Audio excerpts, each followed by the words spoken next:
बिस्मिल्लाहिर्रहमानिर्रहीम। Good evening everyone. मैं उम्मीद करता हूँ कि आप सब खैरियत से होंगे।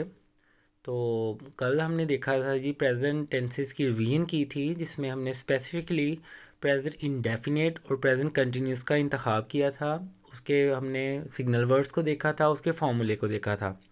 तो आज जी टेस्ट का वक्त है। आज देखते हैं कि आप लोगों ने क्या सीखा है, उसको हम चेक करते हैं। तो सबसे पहले जो मैंने सेंटेंसेस रखे हैं ये है अनसॉल्व्ड, और इसमें मैं आपको कुछ हिंट्स दूंगा और आप मेरे साथ मिलके चेक करेंगे कि देखते हैं आपको कितने इसमें से आते हैं, और बाद में मैं सॉल्व करके भी आपको बताऊंगा। तो घबराना नहीं है आपने। तो स्टार्ट करते हैं। पहला सेंटेंस है, इसमें एट प्रेजेंट जो है ये आपके लिए इशारा है। सोचें, जल्दी सोचें कौन सा टेंस हो सकता है। दूसरे फिक्रे को अगर हम देखते हैं, उसमें आपको कोई रूटीन नज़र आ रही है। They dash to sleep at 10, ये उनकी रूटीन है। थर्ड जो है, इसमें हमें यूनिवर्सल ट्रूथ मिलता है, the sun dash in the west. और फोर्थ सेंटेंस जो है, इसमें अगेन एट प्रेजेंट जो है ये सिग्नल वर्ड है। याद करें किसका हो सकता है। फिफ्थ में अगर हम देखते हैं, उसमें डू आ गया, तो याद करें कि डू कौन से टेंस का हेल्पिंग वर्ब है। सिक्स को अगर हम देखते हैं, इसमें नाउ है, ये भी सिग्नल वर्ड है, मैंने आपको बताया है, 12 बताया है। सेवन्थ की अगर हम बात करते हैं, तो इसमें आपको रूटीन मिलेगी, हैबिट मिलेगी। और एट्थ को अगर हम देखते हैं, उसमें डज जो है ये भी हेल्पिंग वर्ब है।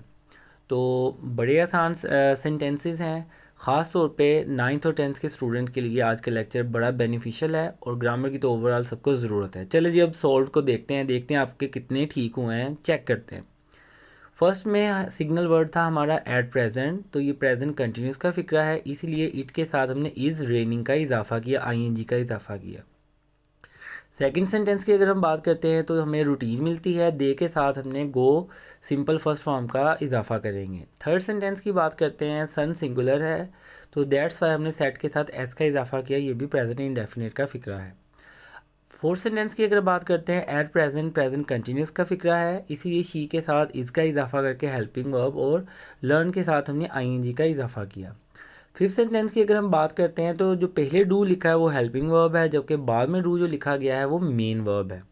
सिक्स की अगर हम बात करते हैं, नाउ ने हमारी हेल्प की, ये प्रेजेंट कंटिन्यूस का फिक्रा है, इसलिए शी के साथ हमने इसका इजाफा करके स्पीक के साथ आईएनजी का इजाफा किया। सेवन सेंटेंस की अगर हम बात करते हैं, तो प्रेजेंट इंडेफिनेट है, दैट्स वाई ही के बाद हम स्पीक के साथ एस का इजाफा करेंगे। If we talk about eight sentence, तो ही के बाद डज जो है, डज इशारा है, प्रेजेंट इंडेफिनेट का हेल्पिंग वर्ब है, तो उसके बाद सिंपल हम कीप फर्स्ट फॉर्म का इजाफा करेंगे, कोई एस या यस नहीं आएगा, क्योंकि जब नेगेटिव और इंट्रोगेटिव बनाते हैं तो उसमें simple first form of verb का इस्तेमाल किया जाता है। सब्जेक्ट बेशक ही, शीट या सिंगुलर नेम क्यों ना हो।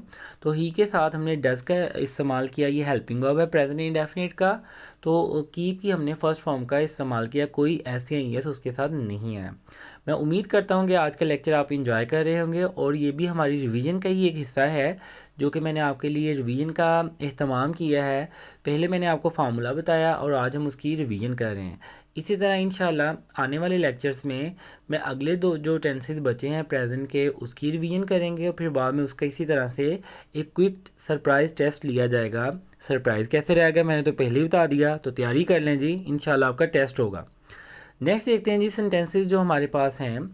जो 9वें नंबर पे हमारा सेंटेंस है, ये आपको हैबिट या रूटीन का बता रहा है। 10 की अगर हम बात करते हैं, इसमें एवरी डे सिग्नल वर्ड है, याद करें किस में है, एवरी डे, मैंने एवरी का बताया था आपको। 11th की अगर हम बात करते हैं, तो एट प्रेजेंट, अगेन ये हम अभी जो कर चुके हैं एग्जांपल्स, उसमें आपको रिलेट कर सकते हैं उसके साथ आप। 12th जो है ये रूटीन है। और 13 की अगर हम बात करते हैं, इसमें ऑलवेज सिग्नल वर्ड है।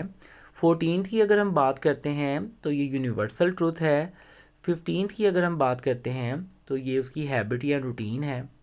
तो जल्दी से सोचें इनके आंसर्स।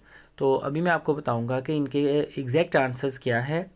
तो अगर अभी तक आपने मेरे चैनल को सब्सक्राइब नहीं किया, तो काइंडली सब्सक्राइब कीजिए, और ग्रामर को एज अ फन एक्टिविटी लें। इंशाल्लाह आप लोग देखेंगे कि with the passage of time आप में डे बाय डे इम्प्रूवमेंट आ रही है।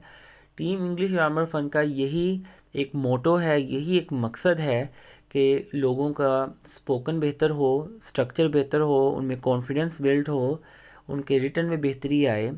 CSS जो करना चाहते हैं, मैंने देखा है बहुत सारे स्टूडेंट्स जो हैं उनके लिए इंग्लिश जो है वो मुश्किल होता है, तो इसलिए जो अगर कोई जॉब होल्डर है, पेरेंट्स हैं, स्टूडेंट्स हैं, सबके लिए ग्रामर की ज़रूरत है। सीखने सिखाने की कोई स्पेसिफ़िक एज नहीं होती। मेरे चैनल के साथ ट्यून रहिए ताकि आपको मोर अपडेट्स मिलती रहें। तो जी दोबारा आते हैं अपने इस लेक्चर की तरफ। तो आप अपने इसके आंसर सोचें। तो मैं अभी आपको इसके आंसर बताता हूँ, हम इससे रिलेट करते हैं। चलें जी, अब मैं आपको इसके आंसर बताता हूँ, देखते हैं आपके कितने ठीक हुए हैं। पहला जो है प्रेजेंट इंडेफिनिट का है, शी के साथ लव हमने यूज़ किया, verb first form of verb, उसके साथ एस का इजाफा किया। सेकंड में एवरीडे इशारा था, ही के साथ हमने गो के साथ ईएस का इजाफा किया। नेक्स्ट जो है ये एट प्रेजेंट है, दैट्स वाई ये प्रेजेंट कंटिन्यूस का फिक्रा है। द बेबी सिंगुलर है, इसलिए इसका इजाफा करके क्राई के साथ आईएनजी का इजाफा किया। 12th की अगर हम बात करते हैं तो एवरी इसमें सिग्नल वर्ड था प्रेजेंट इंडेफिनिट का, इसलिए दे के साथ टेक हमने simple first form of verb का इजाफा किया। 13th की अगर बात करते हैं, गुड स्टूडेंट्स सब्जेक्ट प्लूरल है और ऑलवेज प्रेजेंट इंडेफिनिट का इशारा है। दैट्स वाई वर्क की हमने सिंपल फर्स्ट फॉर्म का इस्तेमाल किया, कोई ऐसी येस इसके साथ नहीं है। 14th की अगर हम बात करते हैं, अर्थ सिंगुलर है तो रिवोल्व के साथ हमने एस का इजाफा किया, ये यूनिवर्सल ट्रूथ है, आलमगीर सच्चाई है, ऑल ओवर द वर्ल्ड लोग इस पर मुत्तफिक हैं, एग्रीड हैं, ये प्रेजेंट इंडेफिनिट का फिक्रा है।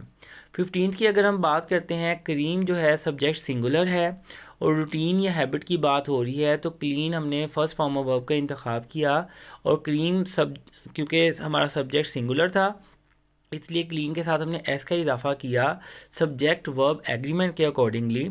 तो मैं उम्मीद करता हूँ कि आज के लेक्चर को आपने खूब इंजॉय किया होगा और आप लोगों का टेस्ट भी हुआ होगा, आपने जाना होगा कि मेरी क्या अंडरस्टैंडिंग है। अगर कोई आपको लगता है अंडरस्टैंडिंग में भी कोई मसला है तो आप रीविज़िट कीजिए मेरे प्रीवियस लेक्चर्स को, ताकि आपकी अंडरस्टैंडिंग प्रॉपर डेवलप हो सके।